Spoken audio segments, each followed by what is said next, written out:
ಎಲ್ಲ ನನ್ನ ಪ್ರೀತಿಯ ವಿದ್ಯಾರ್ಥಿಗಳಿಗೆ ಪರಿಶ್ರಮ ನವೋದಯ ಆನ್ಲೈನ್ ಕ್ಲಾಸ್ಗೆ ತಮಗೆಲ್ಲರಿಗೂ ಸ್ವಾಗತ. ಆತ್ಮೀಯ ವಿದ್ಯಾರ್ಥಿಗಳ ಇವತ್ತಿನ ದಿವಸ ನಾವು ಆದರ್ಶ ಒಂದು ಪ್ರಶ್ನೆಯಲ್ಲಿ ಕೇಳ್ತಕ್ಕಂತ ಹಲವಾರು ಸಂಭವನೀಯ ಪ್ರಶ್ನೆಗಳನ್ನ ನಾನು ತೆಗೆದುಕೊಂಡು ಬಂದಿದ್ದೇನೆ. ಅದರಲ್ಲಿ ವಿಜ್ಞಾನದ ಪ್ರಶ್ನೆ ಪತ್ರಿಕೆಯನ್ನು ಇವತ್ತಿನ ದಿವಸ ಡಿಸ್ಕಷನ್ ಮಾಡೋಣ.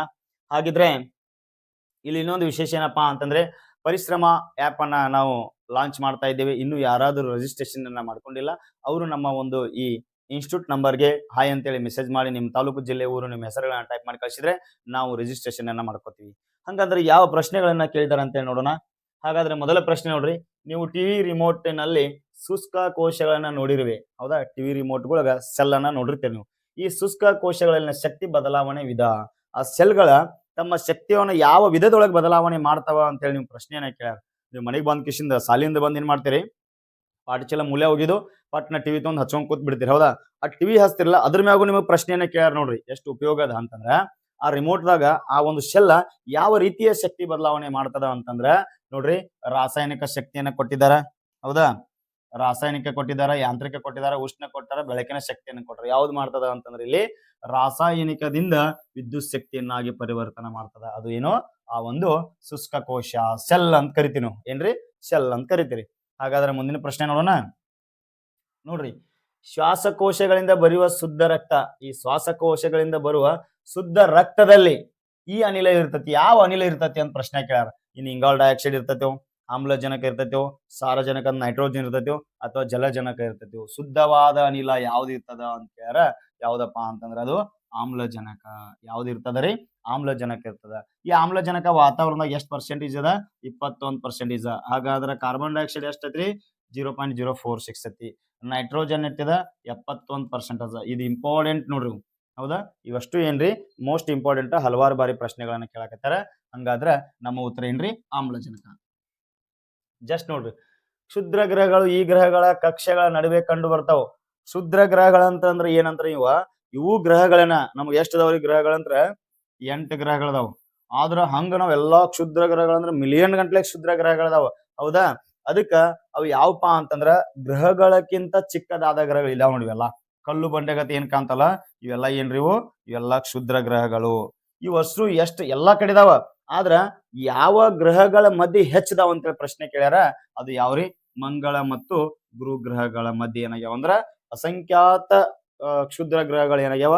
ಇವೆರಡು ಗ್ರಹಗಳ ಮಧ್ಯದಲ್ಲಿ ಅವು ಗ್ರಹಗಳದಾವ ಅಂತೇಳಿ ಹೌದಾ? ನಮ್ಮ ಆಯ್ಕೆ ಏನ್ರಿ? D is right answer. ಹಾ, ಹಸಿರು ಸಸ್ಯಗಳಲ್ಲಿ ಬೇರಿನ ಕಾರ್ಯ ಏನ್ ಮಾಡ್ತತ್ರಿ ನೋಡ್ರಿ ಹೌದಾ? ಹಸಿರು ಸಸ್ಯ ತನ್ನ ಬೇರಿನ ಕೆಲಸ ಏನೋ ಉಸಿರಾಟನೋ, ಆಹಾರ ತಯಾರಿಕೆನೋ, ನೀರು ಸಾಗಾಣಿಕೆನೋ ಅಥವಾ ಸಂತಾನೋತ್ಪತ್ತಿ ಮಾಡ್ತೈತೋ? ಈ ಪ್ರಶ್ನೆಯನ್ನು ಕೇಳ್ಯಾರ. ನಿಮಗೆ 30 ಸೆಕೆಂಡ್ ಟೈಮ್ ಕೊಡ್ತೀನಿ. ನೀವೇನ್ ಮಾಡ್ರಿ? ಉತ್ತರವನ್ನ ಕಮೆಂಟ್ ಬಾಕ್ಸ್ ನಲ್ಲಿ ತಿಳಿಸ್ರಿ. ಬೇಗ ಬೇಗ.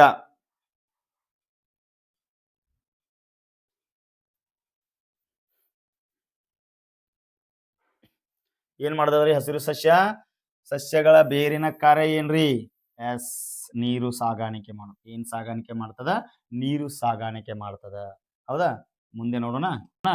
ಎಸ್, ಇಲ್ಲಿ ಪ್ರಶ್ನೆ ನೋಡ್ರಿ, ನಿಮ್ಮ ಮನೆಯಲ್ಲಿ ಪೂಜೆಯ ಸಮಯದಲ್ಲಿ ಬಳಸುವ ಕರ್ಪೂರದ ಉರಿವಿಕೆಯು ಇದಕ್ಕೆ ಉದಾಹರಣೆ ಹೌದಾ? ನಮ್ಮ ಮನ್ಯಾಗ ನಾವು ಪೂಜೆ ಮಾಡುವಾಗ ಏನ್ ಮಾಡ್ತೀವಿ?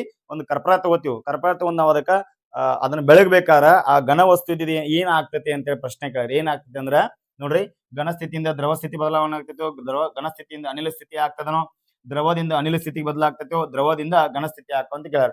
ಕರ್ಪೂರ ಗಟ್ಟಿ ಆಗಿರೋದು ಘನ ಸ್ಥಿತಿ ಇರತ್ತೆ. ನಾವು ಅದಕ್ಕೆ ಉರಿವಿಕೆಯಿಂದ ಏನಾಗ್ತದಪ್ಪ ಅಂತಂದ್ರ ನಾವು ಅದನ್ನ ಬೆಳಗೋದ್ರಿಂದ ಅದೇನ ಅನಿಲವಾಗಿ ಹೋಗ್ಬಿಡ್ತದ ಹೌದಾ? ಹುಗ್ಗೆ ಆಗ್ತದೆ. ಇಲ್ಲಿ options B is right answer.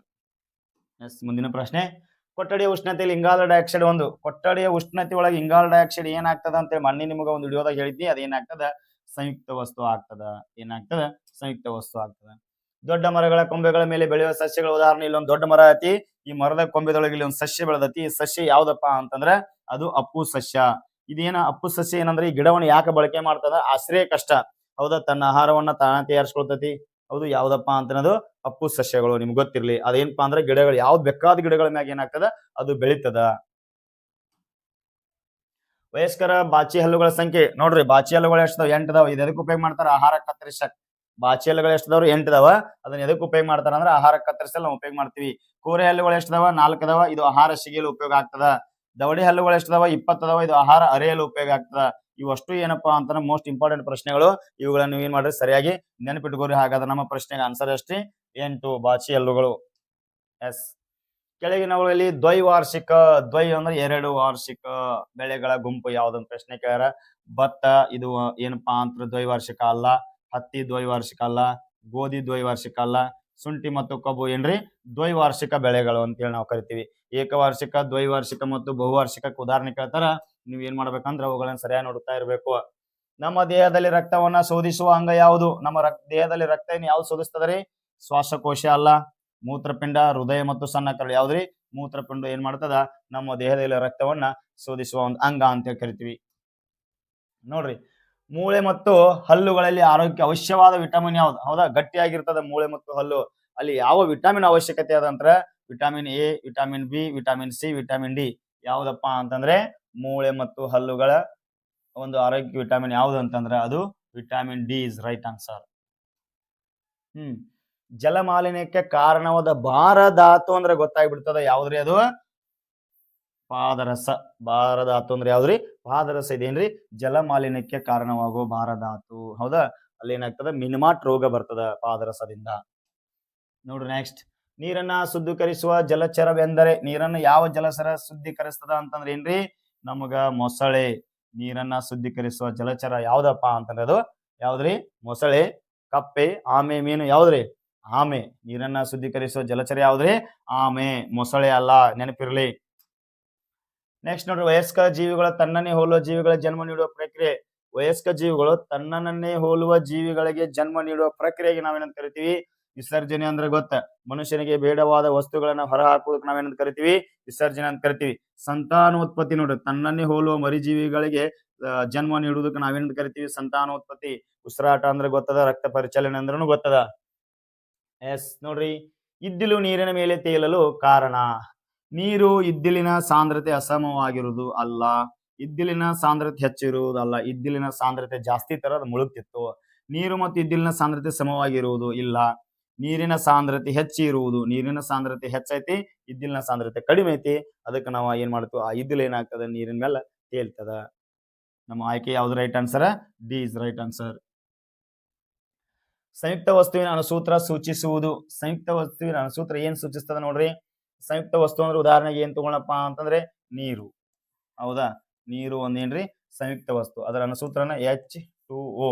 ಹೌದಾ, ಇದೇನು ಸೂಚಿಸ್ತದ ಅಂದ್ರ ಪರಮಾಣು ಮತ್ತು ಧಾತುಗಳನ್ನ ಸೂಚಿಸ್ತದ. ಎರಡು ಅನ್ನೋದು ಏನು? ಪರಮಾಣು. ಇವೆರಡೂ ಕೂಡಿ ಏನ್ರಿ ಧಾತು. ಅದಕ್ಕೆ ಪರಮಾಣು ಮತ್ತು ಧಾತುಗಳ ಸಂಖ್ಯೆಯನ್ನು ಸೂಚಿಸ್ತದ. ಏನ್ರಿ ಸಂಯುಕ್ತ ವಸ್ತುವಿನ ಅಣುಸೂತ್ರ ಸೂಚಿಸುವುದೇನೋ ಪರಮಾಣುಗಳ ಮತ್ತು ಧಾತುಗಳ ಸಂಖ್ಯೆಯನ್ನ. ಹೌದಾ, ಇಲ್ಲಿ ಅದ ನೋಡಿ ಎರಡು ಅನ್ನೋದು. ಎಸ್, ಓಕೆನಾ? ಹೀಗೆ ಏನಪ್ಪಾ ಅಂತಂದ್ರೆ ಹಲವಾರು ರೀತಿಯ ಏನಪ್ಪಾ ನಾವು ಪ್ರಶ್ನೆಗಳು ಬಂದಿರ್ತಾವ. ಇವುಗಳನ್ನ ರಿವಿಷನ್ ಮಾಡುವುದರಿಂದ ಏನಾಗ್ತೈತೆ ಅಂದ್ರೆ ನಮಗೆ ಮುಂದಿನ ಪ್ರಶ್ನೆ ಪತ್ರಿಕೆಯನ್ನು ಬಿಡಿಸಲಾಕ ಬಹಳ ಅನುಕೂಲ ಆಗ್ತದ. ಈ ವಿಡಿಯೋ ಇಷ್ಟ ಆಗಿದ್ರೆ ನೀವು ಶೇರ್ ಮಾಡ್ರಿ, ಲೈಕ್ ಮಾಡಿ, ಸಬ್ಸ್ಕ್ರೈಬ್ ಮಾಡ್ರಿ ಮತ್ತು ಪ್ರತಿ ದಿವಸ ಕ್ಲಾಸ್ಗಳನ್ನ ನೋಡಿ ಅಂತ ಹೇಳ್ತಾ ಇದ್ದೀನಿ. ಇವತ್ತಿನ ಕ್ಲಾಸ್ ಅನ್ನ ಮುಗಿಸೋಣ. ಜೈ ಹಿಂದ್.